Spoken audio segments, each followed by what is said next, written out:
bandeko, bonjour, bonsoir, hein, ça dépend na heure nini moko na moko toko yoka video oyo ya mokuse bandeko toyokaki likambo eleki awa elobami pona mosali na Nzambe ndeko prophétesse Christelle Gambela, hein, je pense eza boye kombo na ye. Bon, nayebi te bandeko mosusu peut-être bayebaki yenga personnellement c'était la première fois nayokaka nanu kombo na ete, hein. Il paraît azape chantre, azape prophétesse ateyaka nde nalandi émission asalaki na ndeko na biso moko mosali na Nzambe pe basalaki émission. Bon, apesi explication na ye, apesi explication ndenge nini au fait vidéo wana ebimaki vidéo yango asalaki yango na quel objectif. Bon, nga nayoki vraiment nayoki mawa toza biso nyonso batu Nzambe asali biso à son image et à sa ressemblance tokoki kobwakela ye mabanga te na kokoloba boye tokobwakela ye mabanga te mais eza na makambo oyo tosengeli kokeba nango ntango ezobima tokeba kaka tokeba tolobaki tala likambo boye parce qu'on ne connaît pas le lendemain, hein. Toyebi kaka oyo tozomona lelo lendemain nango toyebi te ntango ndeko azoki expliquer que oui asalaka biloko wana atindelaka ex fiancé na ye mais baza sikoyo na fiancé yango te bakabwana et puis au final abimisi yango likambo akoporte baplainte. Bon, nami posé ka question à koloyeba mituna nga moko na bi ntango ndeko azoloba boye atindelaki ex fiancé na ye wana azalaki pe prophétesse azalaki chante de l'Éternel ou bien wana azalaki na ye kaka mondimi na église ou bien wana ayebaki na Nzambe te. Quelle erreur! Tango yo ozolakisa nzoto no bongo na ex fiancé na yo aza na fiancé na yo na loba nanu kutu bobalani te yo mitandi ozosala bongo sikoyo pona nini en fait pona nini tokoki komi poser question eloko pe ekamwisi ngai au fait na ndenge ndeko azolobela naza mosali na Nzambe ndeko na kobwakelo libanga te mais eza makambo pe ntango tozosala yango totalaka bandeko bayokaka biso totalaka pe bandeko balandaka biso bandeko bayokaka musique na yo mponga nayebi yango te personnellement, hein.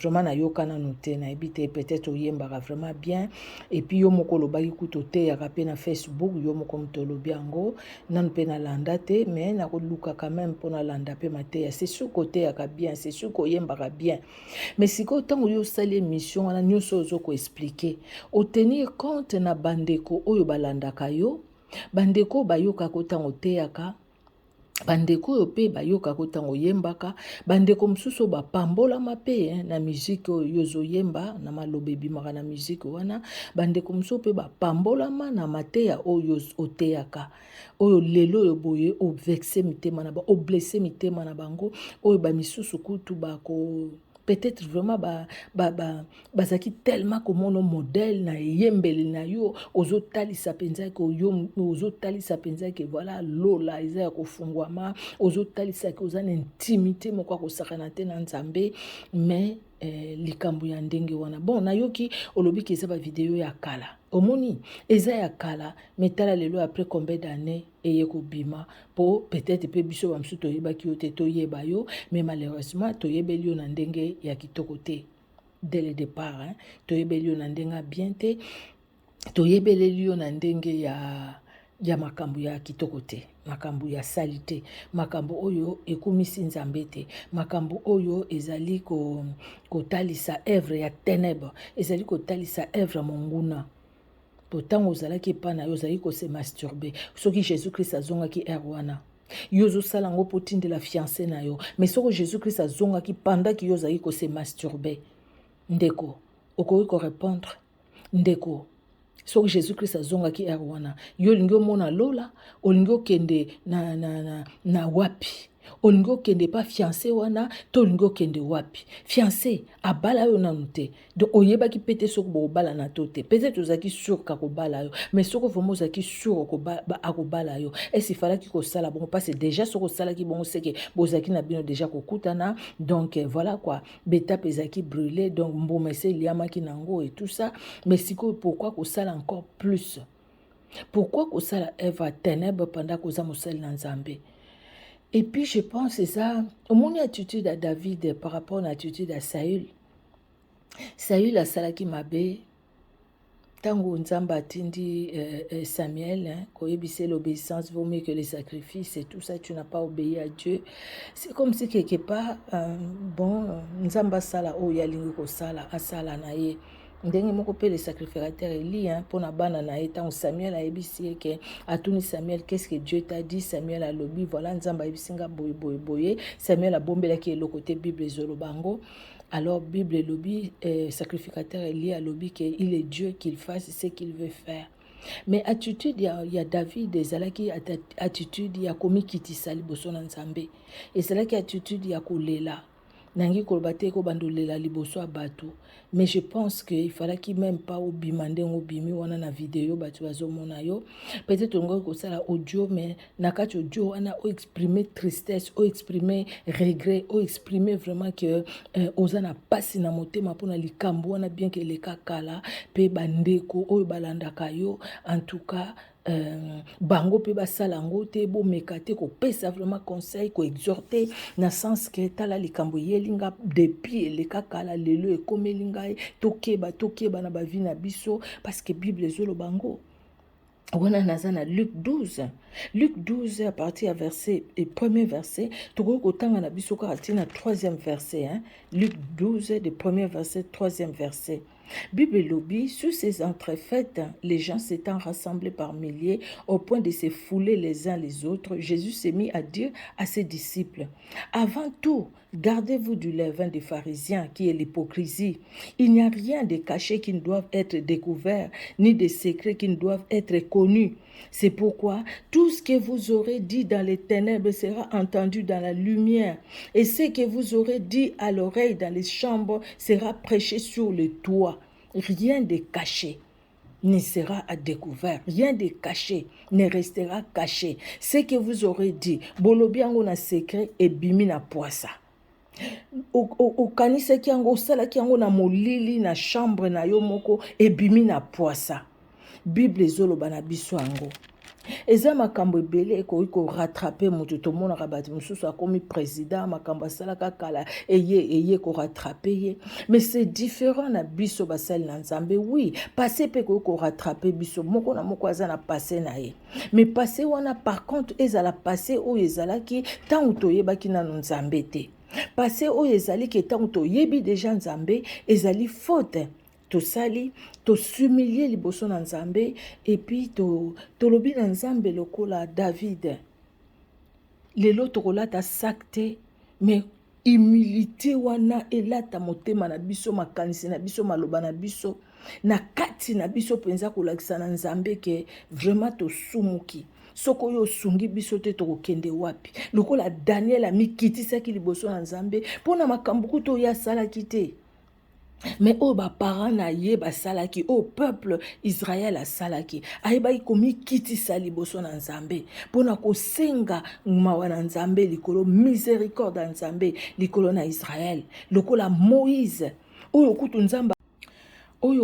Nzamba lobaki nazo détruire population nyonso pe na ko pesa yo na kopesa yo ba peuple donc par yo Moïse génération mosusu ko botama Moïse alobité Moïse ayebaki ko s'humilier liboso na Nzambe ko s'humilier même pona bana na Israël ayebaki ko sala yango toyeba ko sala yango. Je pense que zala malamu ngai pesinga passe en tout cas na kokaki même pas kolobela yango parce que bon déjà na lobby la personne je la connais même pas. Mais Nathalie karata on a lundi interview wana osali na ndeko na biso mosali na Nzambe pe et pesinga vraiment pasi na motema et pesinga pasi na motema na ndenge ozolobela ngo et pesinga pasi na motema kolobaki franchement lisumu tozo kamatela ngo ndenge nini. Oui Satan aza wana pona ko empêcher biso ko sala musala Nzambe mais biso pe toza wana pona ko empêcher ko continuer ko détruire vie na biso. Pour ce qui t'a alors tozo sala nini sokota alors tokosala pe nini bandeko na ngai exhortation ya mokuse kolanda na maloba oyo ndeko alobi na nini oyo asali wana na kotiela bino yango moko na moko alanda moko na moko pe apesa point de vue na ye moko na moko akamatela ndenga okamatela mais eloko moko kaka nangi kosenga na biso nyonso bandeko na nga tokeba na nyonso tozosala oyo kosala na molili ekobima grand jour et on ne se moque pas de Dieu. Diable aza moninga na biso te tokoki kosala na ye lipate te tokoki kosala kukulu elombe na diable te alingaka biso te ata mokie. Jean 10:10 elobi ye ayaki kaka mpona kodétruire égorger tuer eza mission na ye aza nde bongo oyo méchanceté eza nde diable aza méchant kati na ye bolingo ezalaka te kati na ye mo amour epa na ye eza te epa na ye ezali nde haine lokola epa na ye ezali haine sikoyo c'est à nous ya kofungolelaka ye porte te c'est à nous ya kotika ye te agir. C'est à nous. Mais si ko likambo ekweyaka likambo eleka kala après combien d'années depuis 2014 nde yo mokolobi ça fait combien d'années lelo likambo na bimi pourquoi ebimi kaka na moment o pourquoi na moment o Dieu seul sait pourquoi ebimi na moment o eza leçon pe pona biso nyonso même ngai o nazoloba awa ezali pe leçon pona biso nyonso eza leçon poto ebake il faut tokeba na mokili ya se tozali tokeba na oyo nyonso tozali kosala tokeba na oyo tozosala dans le secret na polele boye ta mosusu tobombamaka tokosala ngo polele te po bato bazotala bato bazomona mais oyo tosalaka dans le secret oyo esalamaki na molili oyo esalamaki na ténèbre ekoyokana ekobima na lumière oyo elobamaki dans la chambre ekozala prêcher sous le toit alobela Élysée makambo ezali kolobama na chambre ya roi d'Israël po azali nzambe oyo ezolobama na secret nzambe azo révéler yango ba réunion ezosalama nzambe azo révéler yango c'est parce alingi biso ye azali amour l'amour c'est Dieu yemba ndeko na biso l'amour a un nom l'amour c'est Jésus-Christ de Nazareth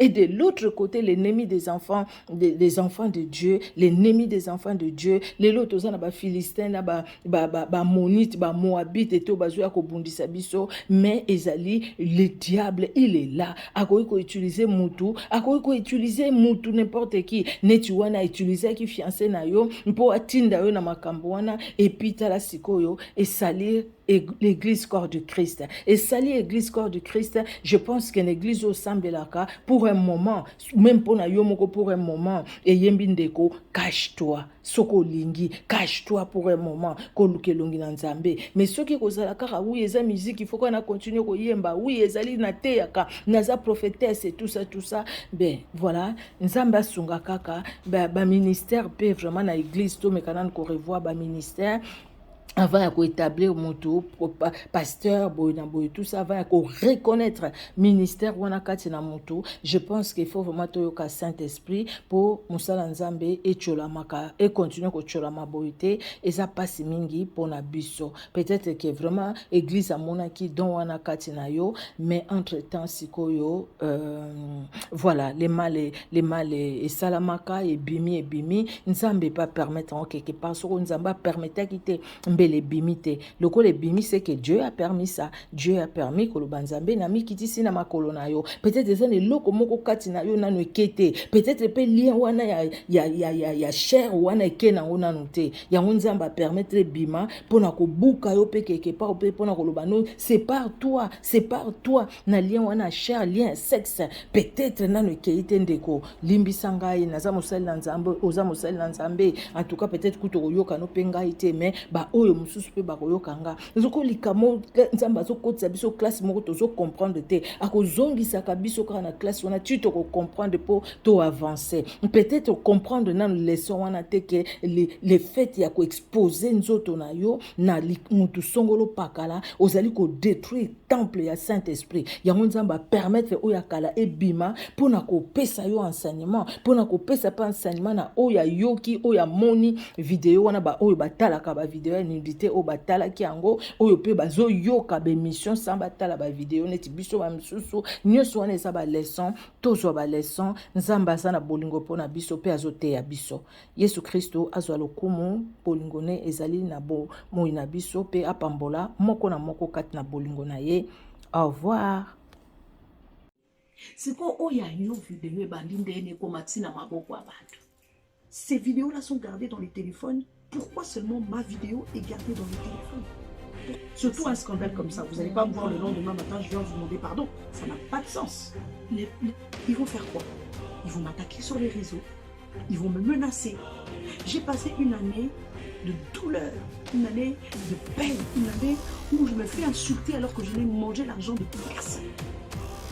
Vidéo wana ezalaki osalaki yango mutation po papa moto asengaki yo mpe mo kaka otindelaki ye kaka mpona kotinda soki otinde nini ekendeki ntina baportable ya bato oyo otindelaki yango. Shalom à vous, shalom à tous, c'est moi la sœur Inej Nzembane avec beaucoup de plaisir, beaucoup de joie que la paix de notre Seigneur Jésus-Christ ce soir avec vous.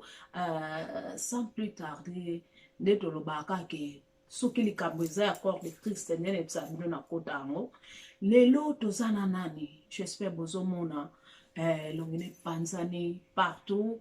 C'est la sœur oye moko akoloba kombo oyo bino nyonso boyebi. Nous sommes là awa mpona oloba vérité puis mpona kosilisa tembe nyonso mpona barumeur ebima ebele ya lokuta ebele. Donc mutu na mutu ayaki na likambo na yo ya olobaka.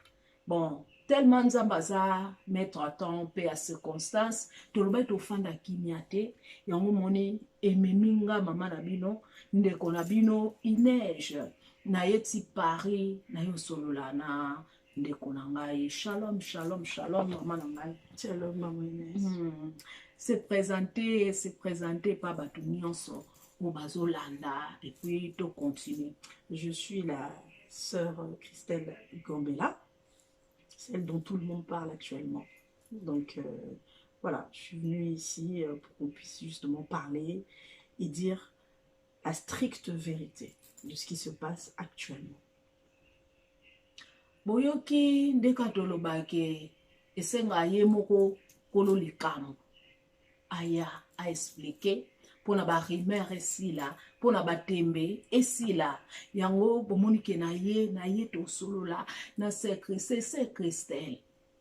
Donc so na ye donc eloko to tunezate esenga vraiment to koya na makambo nyonso to yoki o batu balobi o batu basali. C'est Christelle. Avant na to banda olingi na oloba nini pa peuple de Dieu makambo ngo banda ki ndenge nini ngai ana oloba mingi te. La sœur Christelle aime subo mona ke so ndenge nini. C'est Christelle aza mwana ya Panama, aza mwana nde tolobela Panama nde bolobaka a mwana Paris.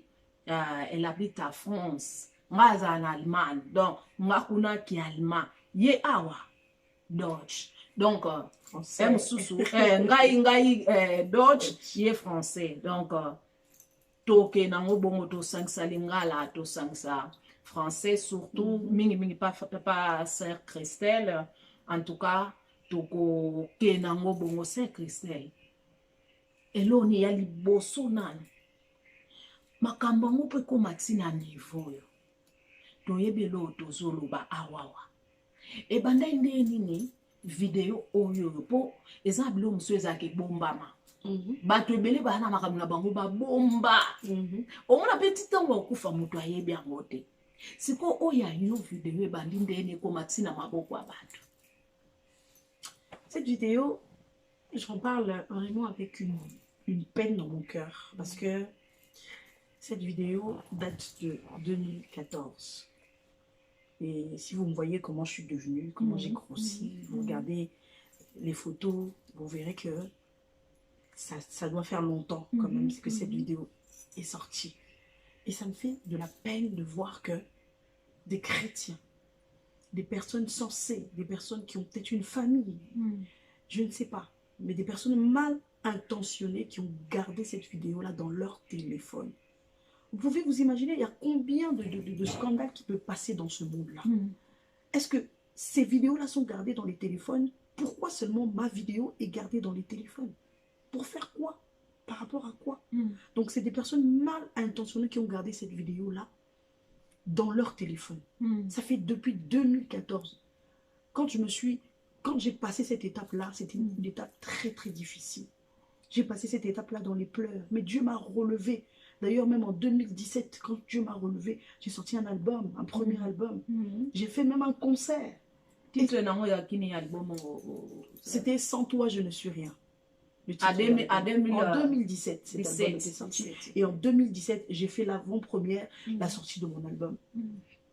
Et malgré qu'en 2017, je m'étais relevée, je faisais le concert, il y a eu même un groupe de personnes qui se sont encore levées, qui ont créé des pages WhatsApp, des comptes WhatsApp, qui ont commencé à balancer les vidéos aux gens pour les dissuader. Pour les décourager, il y a concerté. Mais Dieu étant merveilleux, étant dans sa bonté, j'ai fait le plein.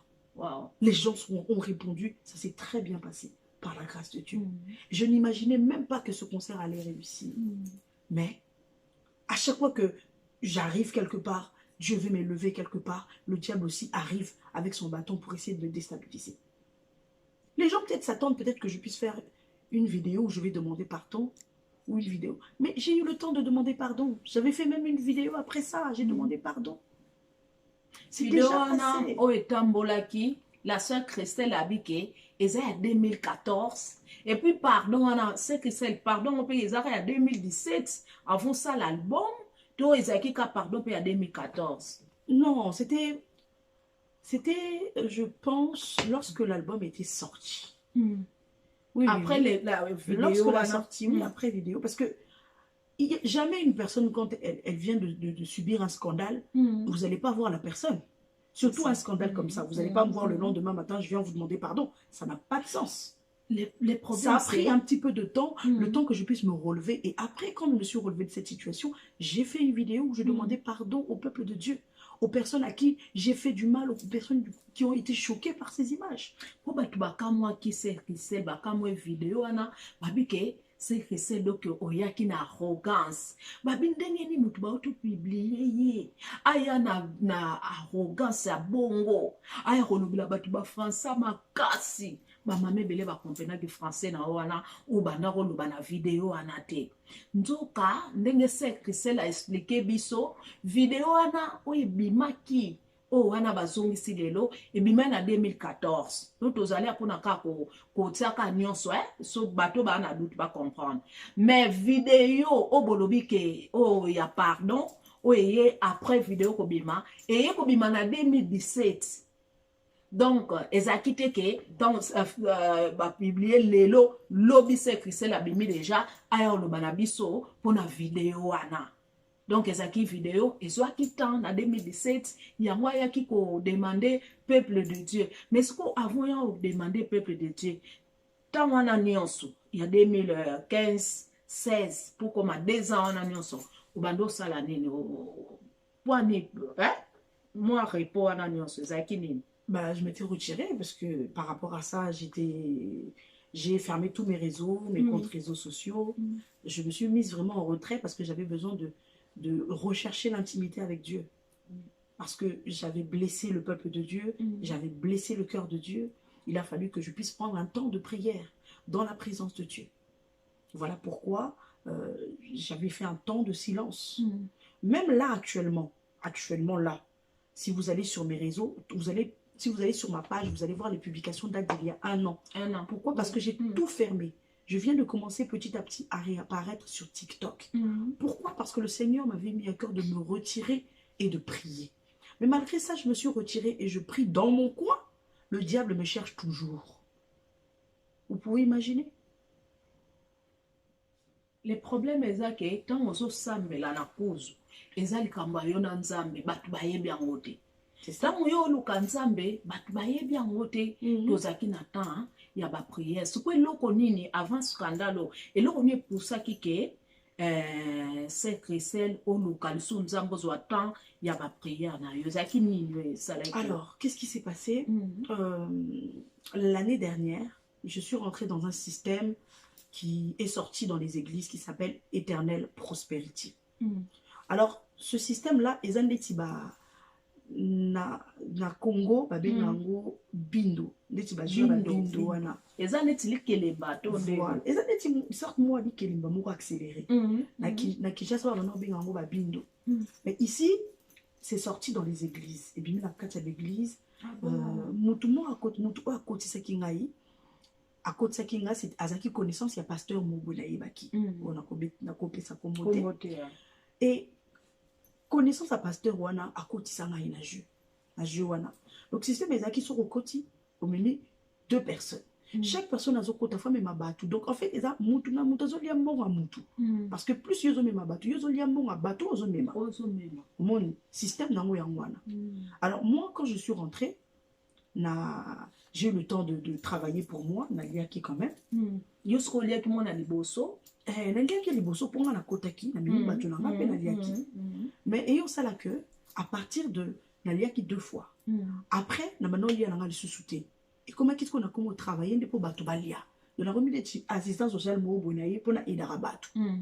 Plaisir nanga izaki wana na motema nga na zanango avec le cœur que j'ai commencé à aider les gens. Donc il y avait des personnes qui venaient, oh non, nazana mutu te chelanga mutu na se, pardon, elle a évité. Na comme est-ce qu'on tient la batou na se pour que batou baliambo. Il y a eu des gens qui ont touché des 3 000 euros, des 3 000 euros, juste comme ça. Il n'a rien fait. Mais il y a des personnes qui ont mis 440 fois 5. Il y a des gens qui ont vraiment mis de l'argent. Tu vois? Bati la koti, bati bambongo. Mais Moutou, par exemple 2 têtes, tu 440 plus 440. Tant qu'on lit à ta moutou, moi, quoi, les 3 000 euros. À récupérer mes naïs. Mais ce qu'on t'a envoyé, j'ai eu au koufa. Il est malgré qu'il y a qui 3 000 wana, azo linga susu, azo finga ngai, pour aller à susu, moutou wana, susu tikalaki. C'est quoi, nakati yoke ma soeur? Nali, bon, na moni onka, ya kamone tili kelemba. Na bindo, babilobi, olobi bindo. Et bozaki combien na groupe? Maman. Les aki batou bazaki belé na memaki batou et belé tant je te dis belé na teki kutu appel kutu na ba réseau na ngati mais les aki ka ba connaissance on va na kotseki kaka ba connaissance wana ba koti batou belé ba yiba bisu ba mi batou belé do et ça qui vraiment chaîne moko moulayi alors tant je wana ekosi la muto a kotseki nga na jeu na bengie na bisi non tala situation na nga boye ekomi boye s'il te plaît faut aider ngai to rembourser batouana parce que yum to kotsa kingai yum to ebi système dans mon ngizala fallait o yebi sangai. Il m'a pas dit, il m'a dit je ne peux rien te donner, je n'ai rien à te donner, débrouille-toi. Akima, il a changé le numéro de téléphone, il a tout changé. Donc c'est moi qui me suis retrouvée maintenant dans les problèmes. Vu que les gens savent que je suis un personnage public, vu que les gens savent que je chante, qu'est-ce qu'ils vont faire? Vu que les gens sachent que ils savent que je prêche, ils vont faire quoi? Ils vont m'attaquer sur les réseaux, ils vont me menacer. J'ai passé une année de douleur, une année de peine, une année où je me fais insulter alors que je n'ai mangé l'argent de personne. Mais malgré ça, petit à petit, j'ai commencé à rembourser les gens. Et tellement il y avait une pression énorme, les gens commençaient à me mettre la pression, maman. Tu sais ce que j'ai fait? Je suis allée voir, je suis allée solliciter des personnes qui font des prêts avec intérêt. Oh, bah, ça va bon intérêt. Tant qu'on a qu'à solliciter Bako, maman. Croyons que ceux qui n'ont pas d'abord, on a pessi côté wana, n'a se soulager. Nous aurons des qui piègent mon aîné. Tant que maman qui n'a qu'au fout à bangote, bah comment matza, bon matza sous intérêt, bazo matissa. La manière qu'on roulait na jeep mort buena somaki. Même par rapport à ça. J'ai tout perdu. Nous avons 2 voitures. Pratiquement en une année, j'ai tout perdu. Nous avons aussi mis sa voiture. Nous n'avons pas mis tout le monde pour l'intérêt. Est-ce que bon, Ezaki n'a valeur à Jeep ou même pas. Ils n'ont même pas la valeur à Jeep. Donc Jeep, ça valait.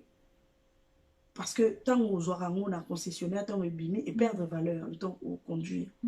Donc Ezaki n'a valeur à 10 000 euros. Nazwaka 7 000 euros papa wana. Tant on a moni que et on commence à qui simbisi sous ordinateur na MacBook na simbaki. Ensuite après papa na yaki sous trouble a eu 3 000 euros par maman. Wow. Moni. C'est qu'on a zela 7 000, 2 000. Donc au peut ça que Jeep a une valeur à 7 000. 10 000. Et a valeur à 10 000. Après Yosui 7 000. Na 7 000 wana au PC Jeep. Mais pourquoi afin d'être calme to c'est la question mais afin de calmer parce que intéresse quoi comment qu'on compter l'intérêt on a tout ça pour éviter pour notre kimia na bâtir l'ordinateur na bisimba. nzokande akangi biloko tout a changé ma papier mukanda ya voiture. Yes. Je vous dis, quand je vous dis que boyebi oyebi soto o nga na surmonté té. Si je m'étais retiré des réseaux sociaux, c'était pour une raison. Parce que nous avons on a se retiré pour régler ma makambo surtout.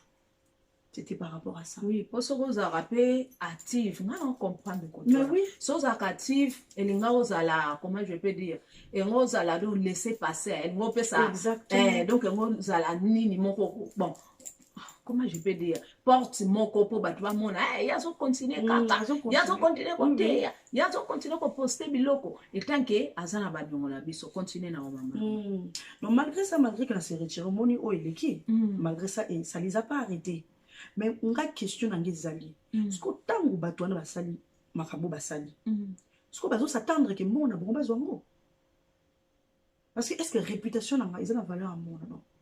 Même ceux qui ont acquis 1 million, réputation n'a pas de valeur. Ce que bateau basale makambo na baza ba païen to ba chrétien. Ba misusu baza ba chrétien maman na minute yo eza rolongola mututé to robaksa ba eza bato nyongo. Donc na minute c'est eux qui ont fait ça parce que bambel que menacer déjà par rapport à yango. Tu vois un peu. Ils me menaçaient déjà par rapport et l'autre c'est ezanga qui va agir, c'est comment agir. Pour à part bango je n'ai plus de problème avec personne. Tu vois un peu? C'est quoi le comme si on a affaire oyo? Vidéo 2014. Donc 2014, il y a un portable auto somba kawana. Et ça na batam à limite on a sali 4 ans. On a sali batam baby. C'est quoi vidéo ango? Bon, et là on est sali président bokili et non et inda et ça vidéo ana. C'est Christelle. Yoza mosala nzambe.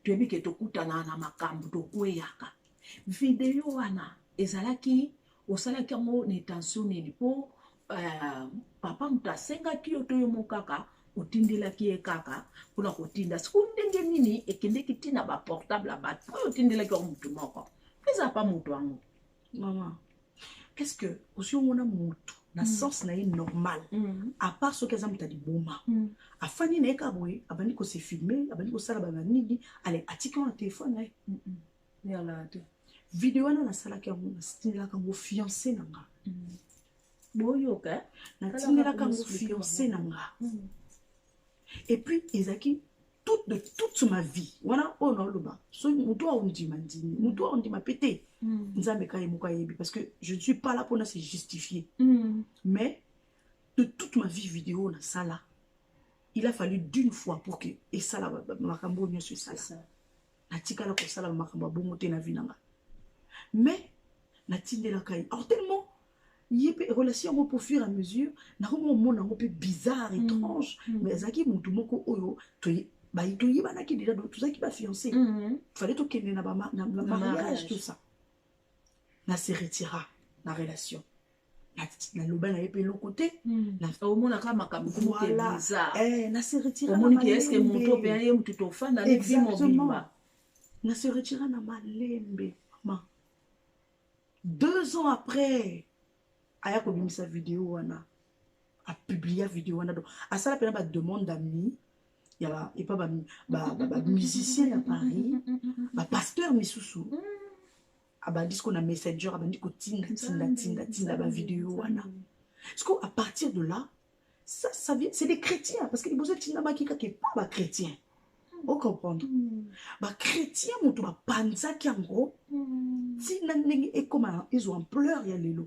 parce que ils ont choqué ngati lelo pourquoi vidéo wana ti lelo tikala na ba téléphone ba donc c'est ce que ça œuvre diable tes amis et ça œuvre diable et puis eza na kolo bango ya komba siko ye mutu atindaki tellement ando tinda ona messagère na messagère babiloko e face à rater ke na YouTube omuntu so mutu atinde biloko na WhatsApp okosokola phone na yo okokuta pe na problème ke loba na messagère ebunga so obungisi code pin ya Facebook na yo so ko bungisi te ba video na yo nyonso e bando zala wana siko sera nanga tango mona ki bongo ntango omona ebongo nga vraiment boteni nga rigueur te nalinga nango opesa faute te mpona likambo ezwaka motu makambo so esalamela biso bamisu mpe oyo esalamela biso lobi toyebi te nini oyo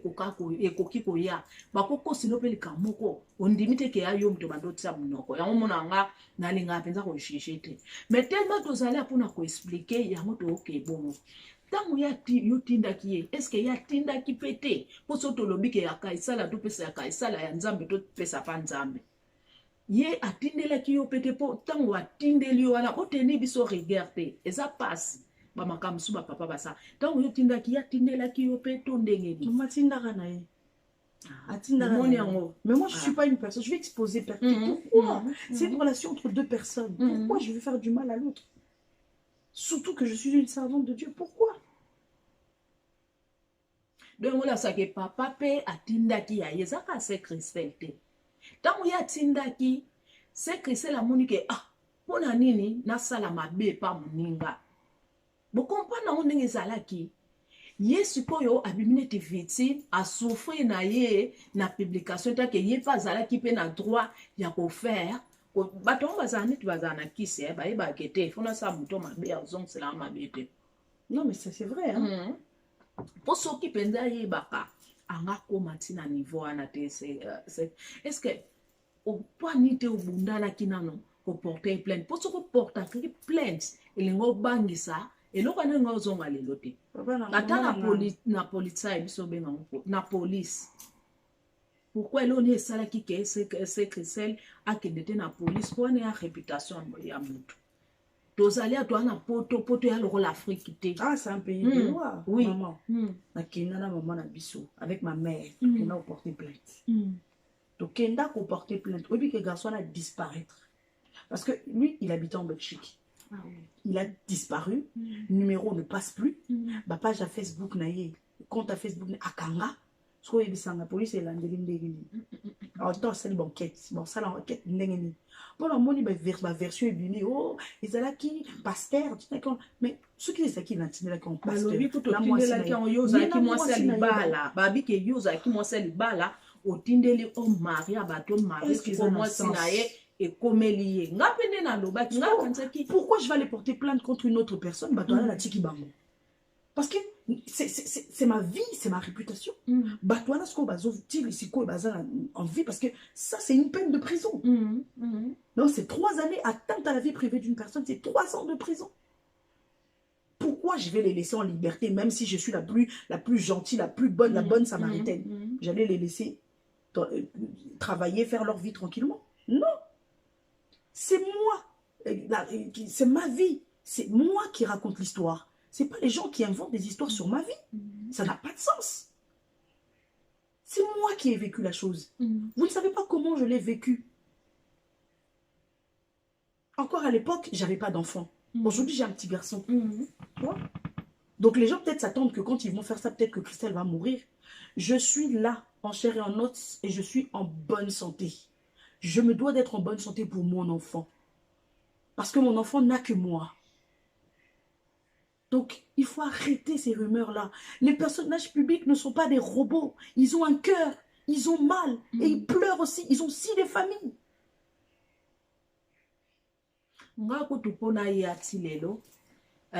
Namekaki parce que balbake natanga pasi baninga malamu naluki se Christelle mais nandoza na doute ngabi na makambo yo emsusu mona za afanda kaka tout ça mais c'est Christelle azaki vraiment abati makasi yango esali ke ngana ya to solola to silisa makambo yo parce que tango yemo ata mutu so ba oluka mutu mo boya bungi asali kamo kwa mabe tango yemo kwa komonana makambo sakani esili donc c'est Christelle azawana pona ayebisi bino nyonso ndenge lekaki siko c'est Christelle batu oyo tozongi sikoyo na le passé wana to comprendre nango po batu bile to comprendre mutu obetela ndenge naye c'est que c'est yemo kolo makambo abeti yango makambo ndenge lekakala oyo sikoyo est-ce que oyebite na mutu azaki devant ya makambo kwa sala ke video siko ezonga lisusu po eza video ya kala.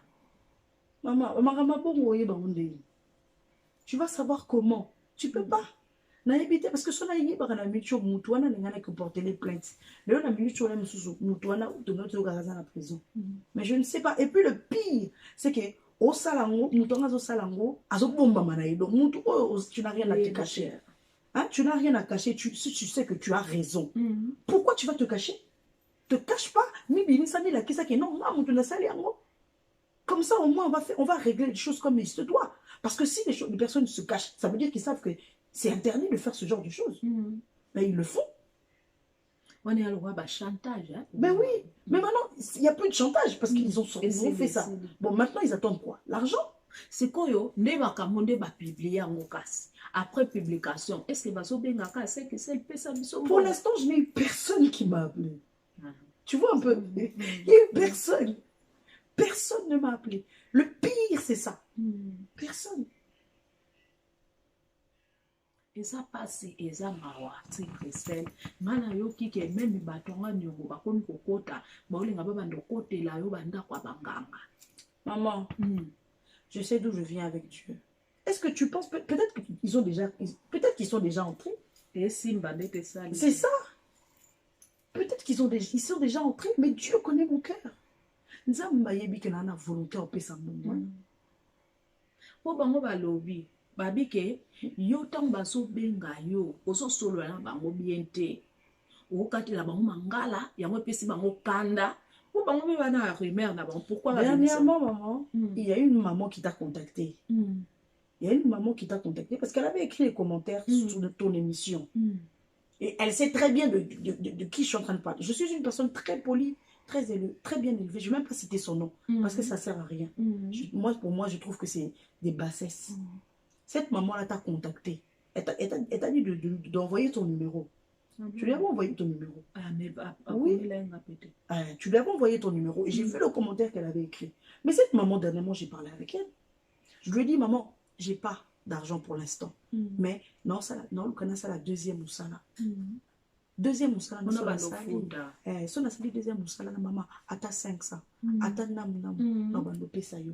To solola na mamana abandi ba menace oh ngai na ko sala boy na ko futa boy na ko to ko kende na ngba mbila to ko kende ba mbila avocat na ngalo bito ken elle a parlé mais cette dame je lui ai parlé tu vois un peu mais oh et sala misaka ki mutema mabe ce ko yebi erreur ni osalaki tanga loba na oboke pa mbila il faut ndima po na ebite bino na France ko fonctionne ndene biso na Allemagne abo so mutu ana nyongo na yo bokene pa mbila mbila oloba no signer est-ce ko futa biso soko signer soko signer mama secret soko signer mbila oloba na yo po mbila olinga to zwa mbongo no nde yo linga bando fute 500 pambila linga za su bongo te pambila olinga signer okoka kome poko tikala pete oliate wana mwana olia to futa mama na lobi na nga bando fute 10 euros wana ilinga mama na lobi na nga ye ndamundama ko zwa te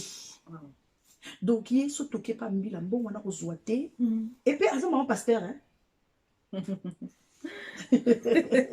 c'est une maman pasteur c'est la femme d'un pasteur. La femme d'un pasteur. Alors,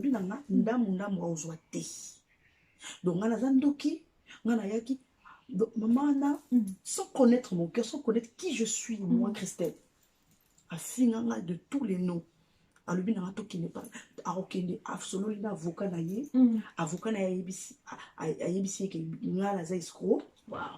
et que Naoko ta prison. Tu peux imaginer ça? Ça, c'est quel avocat qui a dit ça? T'es alate. Na ebite ya ponga na za na France te. Mais ngane na yebeli France na Allemagne ana ba mindele na mindele bakenda makam na bango impende moko. Mutu soka ndimi lo banda boya ke na futo mbongo note. Mutu soka lobi ke na ko futa yo. Boke na bino mieux tu bosila na biso na noir. Biso na biso to sila ni we poso ko keka pa l'État obebisi makam. Et si ka bando futo moi 200 soko ke na pa l'État so mutu anga bike na ko futa 200 te na ko futa 50 te fona no futa 25 siko nyongo na wesila si bokene pe de ana l'État osa pa la patience ya ozela 25 to 20 wana to ndenge nini siko ye mama passer alobi ke mpona bato sekreselo bazoloba ko sekrese ndenge eza wana aza mama mobimba aza mokolo boyeboye aza ma paster epuis balobi ke oza prophéteuse nga nayebi ke oyembaka nga etanke nga oyembaka oprêchaka mpe me nayebi te ke oza prophéteuse okozala na don oyo nzambe apesa yo ya prophétie mpo tolandaka toza proche toyebi sikoyo meka na koexplike eza ndeni mpo tika bato mpo makambo tosisa o nyonso lelo nyonso esila lelo mpo ye moko kolo makambo explike. Oui, oui. Ce que les gens disent, c'est ce que je suis. C'est ce que je suis. Tu sais, maman Inès, ça fait longtemps qu'on s'est vus. Oui, oui. Tu es ma sœur, ça fait des années. Donc, à un moment, vous avez vu, j'ai disparu complètement du milieu et j'étais dans mon coin. Vous savez, quand au fur et à mesure on sert Dieu, au fur et à mesure on grappe, on monte, on change d'étape. C'est ça. Lorsque cette vidéo était sortie, j'étais jeune, j'étais... C'était du passé. Mais aujourd'hui, j'ai des responsabilités à l'église. Vous voyez mes vidéos sur TikTok, je prie pour des gens.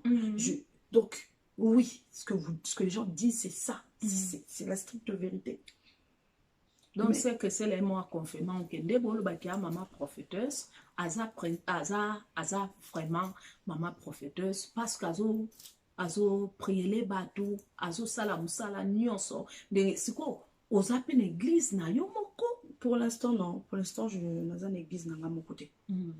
Pour l'instant, non. Azo travailler quand na quatre église, mais na ministère il y a prophétique. Oui. Ok. Désolé, prophétique. Dozo si ça va. Makambo nyonso sikonde bato balobi ke o nde ozawana ozaki marié oza marié on ndaka libala otinda vidéo pa mobali mosusu olobi na bango ni bato babi ke oza femme mariée oza na mobali na ndako tango bando sala makambo wana siko toki ke vidéo wana eza vidéo akala siko pona rumeur oyo o balobi ke ozaki femme mariée. Ça me fait rire parce que moi-même je suis là, mais je suis tellement en train de rire.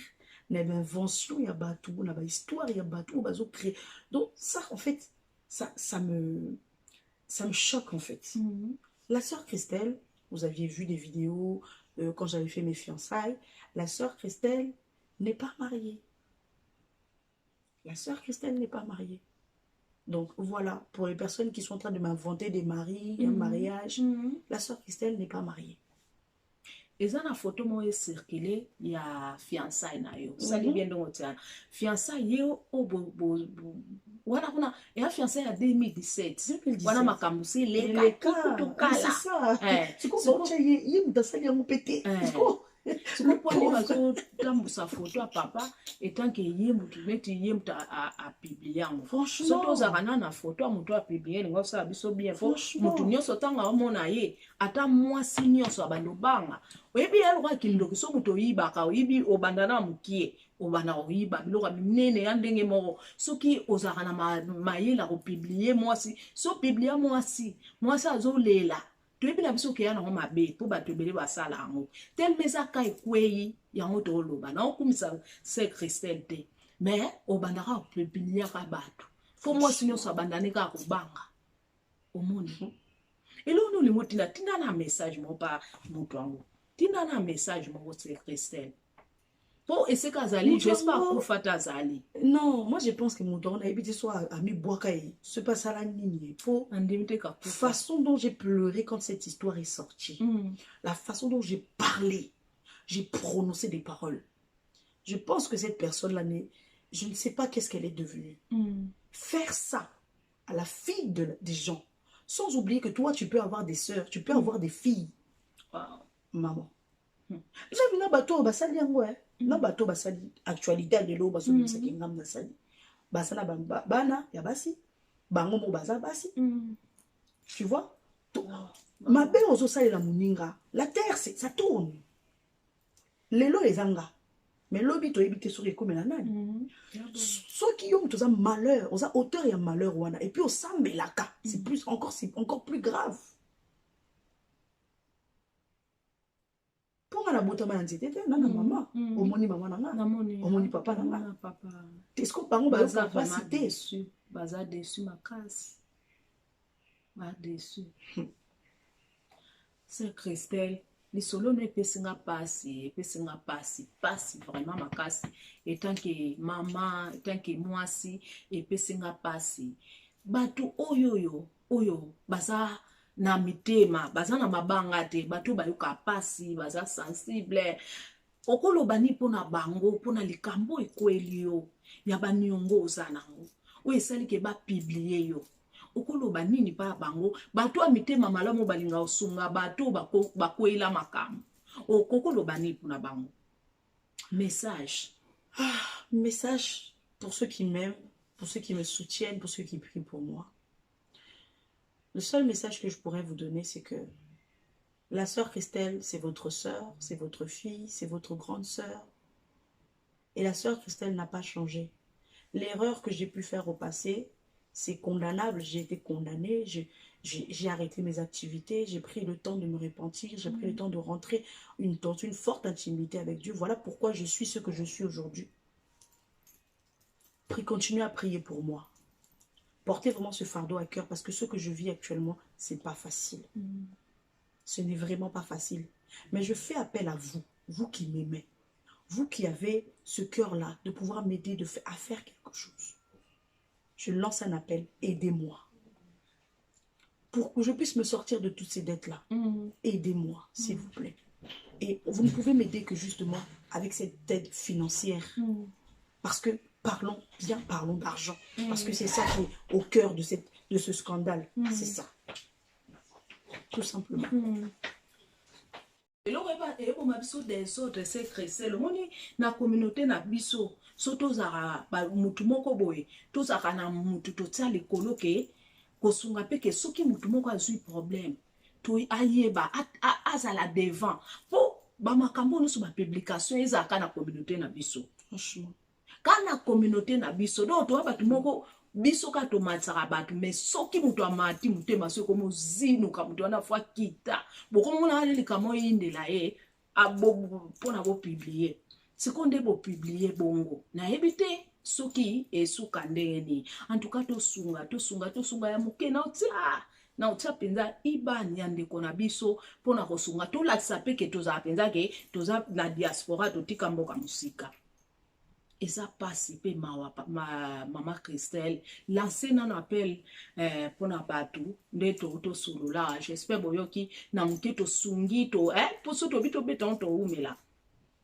Moi li lobanayo pour na bato ba landa biso ben RDC, Angola, partout au bon mon émission. Oyoyo to senti pe ke bata bolingo bazali c'est Christelle, on lobane pas batou.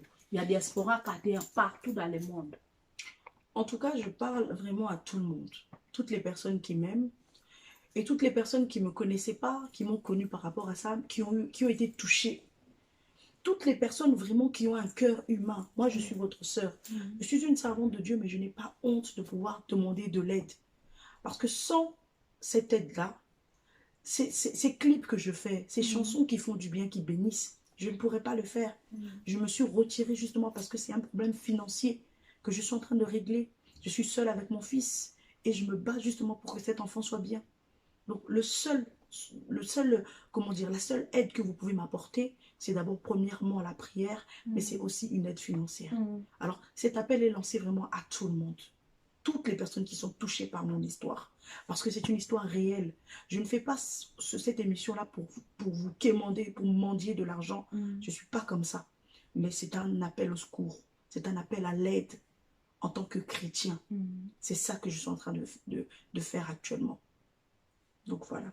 Baba moi nzamba mikitaka la sœur Christelle toi na poto mais tellement tozaba na nzambe tozape na bafroi na biso ya humilité amikitisi a sengi aide na makambo nyonso est passé topesi bino merci Blandi Balila je te salue vraiment au santa qui peut lisusu mabe na makambo oyoyo oileke passé Christelle nazali awaji na la grande Moïse de Jésus bozaki vraiment bien te pour na makambo nyonso c'est Christelle mon de la fin na yo parce que tokomi na suka ya émission na biso.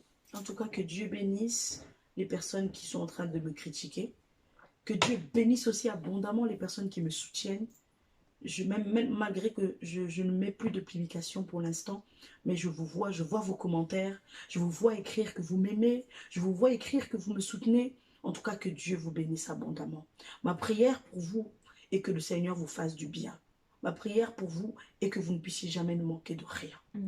Donc, bato baza mitema malamu s'il te plaît tokotia iban lupo benga iban ya se Christelle s'il te plaît moi muke nde toloba loboko moko esokola nango elongi te donc moi mpe ya osunga ndeko na biso kaka mpona diaspora te eza mpona bato na biso na mboka na biso esika touta RDC Angola partout oyo bomona émission oyo to sentir pe ke bato bolingo bazali ser Christelle ongoloba ne pa bato ya diaspora kate ya partout dans le monde.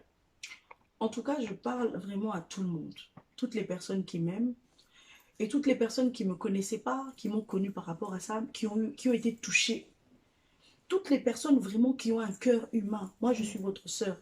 Je suis une servante de Dieu, mais je n'ai pas honte de pouvoir demander de l'aide.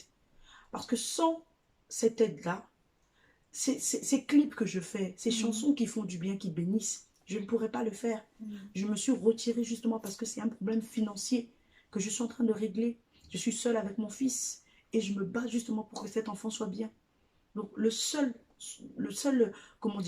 aide que vous pouvez m'apporter, c'est d'abord premièrement la prière, mais c'est aussi une aide financière. Alors cet appel est lancé vraiment à tout le monde. Toutes les personnes qui sont touchées par mon histoire. Parce que c'est une histoire réelle. Je ne fais pas cette émission-là pour vous quémander, pour mendier de l'argent. Je ne suis pas comme ça. Mais c'est un appel au secours. C'est un appel à l'aide en tant que chrétien. C'est ça que je suis en train de faire actuellement. Donc voilà. Baba moi nzamba mikitaka la sœur Christelle toi na poto mais tellement toza bana nzambe toza pe na bafruit na biso ya humilité amikitisi a sengi aide na makambo nyonso est passé topesi bino merci Blandi Balila je te salue vraiment au santé qui peut lisusu mabe na makambo oyoyo oeleke passé Christelle nazali awaji na la grande messe de Jésus bozaki vraiment bien te pour na makambo nyonso c'est Christelle mon de la fin na yo parce que tokomi na suka ya émission na biso. En tout cas, que Dieu bénisse les personnes qui sont en train de me critiquer. Que Dieu bénisse aussi abondamment les personnes qui me soutiennent. Même malgré que je ne mets plus de publication pour l'instant, mais je vois vos commentaires, je vous vois écrire que vous m'aimez, je vous vois écrire que vous me soutenez. En tout cas, que Dieu vous bénisse abondamment. Ma prière pour vous est que le Seigneur vous fasse du bien. Ma prière pour vous est que vous ne puissiez jamais nous manquer de rien. Donc voilà.